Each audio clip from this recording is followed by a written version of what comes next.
I'm blue and yellow to represent the Negaunee Miners, right? That's what's up. That's what's I up. have not been eating Blue Moon ice cream. I have not been eating a unicorn sundae.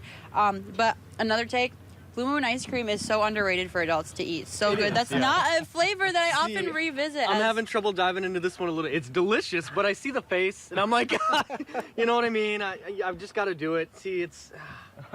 All right, I'm that person today. And I mean, Nate, when we've talked with these business owners, these new business owners, it's really cool to see how they're making an effort to provide something for families, for people to enjoy, to spend time outdoors, to take it slower on the streets of Negaunee. I mean, we've got these game tables too. This is so inviting to stop people, play a game of checkers, play a game of chess.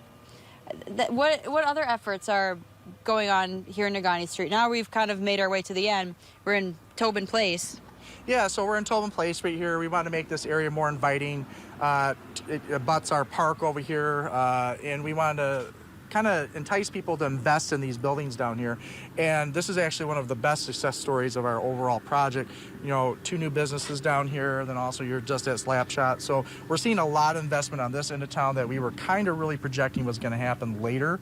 But it's really happening right now. We've had a lot of people enjoy the ice cream location here, and they just love this little space. You got some natural shade, you're right by the park, and you're right next to this new playground we just put up and everything. So.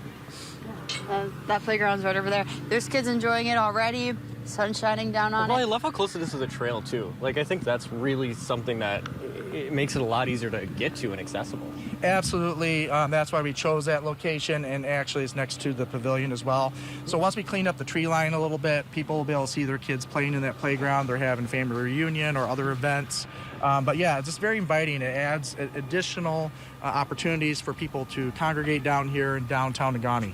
Yeah, absolutely. And speaking of congregating, where do people park?